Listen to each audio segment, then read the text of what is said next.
Sir எனக்கு vibe எப்போ கிடைக்கும்? இதுதான் லாஸ்ட் வாய்ப்பு. நான் அடிச்சிட்டுமா சார்? சொல்லட்டுமா? சொல்லுங்க.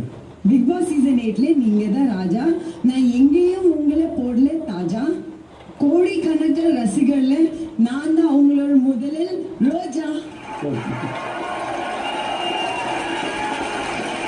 இவ்வளவு அழகா கவிதை சொன்ன இந்த ரோஜாவுக்கு ரொம்ப ரொம்ப நன்றி. Thank you sir. I love you sir. I love you. Thank you sir. அந்த 35 டேஸ்ல எனக்கு இங்க இருக்கும் போதே தங்கச்சி கூட இருக்கும் போது அவளோட முக்கியமா அவ்வளவு தெரியல. ஆனா உள்ளே இருக்கும் போதுதான் எனக்கு தெரிஞ்சது that I'm a very pampered அக்கா. ஓகே.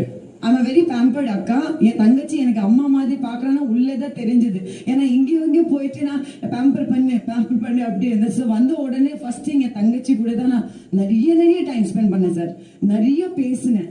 அதுவும் தெரிஞ்சு தட் இவ ஜட்ஜ் பண்ண போறது இல்ல, நான் ஏதோ சொல்லிட்டனாலும் ஏதோ தப்பா போறது இல்ல, அது நினைச்சு நான் தங்கச்சி கூட டைம் ஸ்பெண்ட் பண்ணேன். ஸ்கிராம்பிள் முட்டை நிறைய சாப்பிட்டேன் சார். Okay okay. வேற சொல்லுங்க. அவ்வளவுதானே சார்? நான் இந்த ஃபுல் ஷோல என்னோட கவிதையெல்லாம் நான் உங்களுக்கு சொன்னல சார், அதோட ஸ்பான்சர் பேர் மட்டும் சொல்லிடுறேன் சார். அது ஸ்பான்சர் பேரு மிஸ்டர் தீபக் சார். வார்த்தை மேபி அவங்களது இருக்கட்டும், ஆனா இமோஷன்ஸ் என்னோடது சார். அது ஃபேக்ட். அது மட்டும் சார். உங்களுக்கும் உங்களோட ஸ்பான்சர் ரொம்ப நன்றி.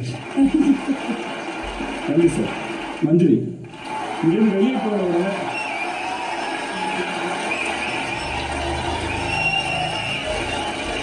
இங்கிருந்து வெளியே போன உடனே என்ன பண்ணீங்க?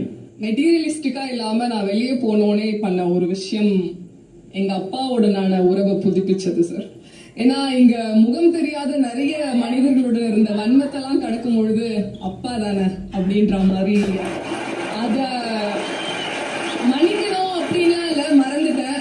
ஸோ எனக்கும் எங்க அப்பாவுக்குமான உறவு புதுப்பிச்சிருக்கேன். அது ரொம்பவே மகிழ்ச்சியான ஒரு விஷயம். அது ரொம்ப மனசுக்கு அந்த விஷயம் தான் எனக்கு இந்த பிக் பாஸ் கத்து கொடுத்துருக்குன்னு நினைக்கிறேன். எனக்கு ஒரு முறை கையில மைக் கொடுத்தா ரொம்ப அழகாவும் ஆழமாவும் பேசுறீங்க மஞ்சரி. Thank you so much. சிறப்பு. தீபக் சார் சொல்லுங்க, வெளியே போனோன்னு நீங்க பண்ண முதல் வேலை என்ன? வணக்கம் சார், எப்படி இருக்கீங்க? நல்லா இருக்கு சார். சூப்பரா இருக்கீங்க சார்.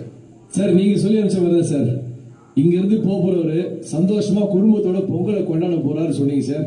உண்மையிலேயே சந்தோஷமா பொங்கலை கொண்டாடுறேன் சார்.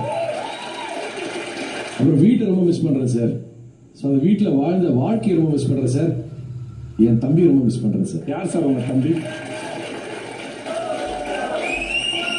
முத்து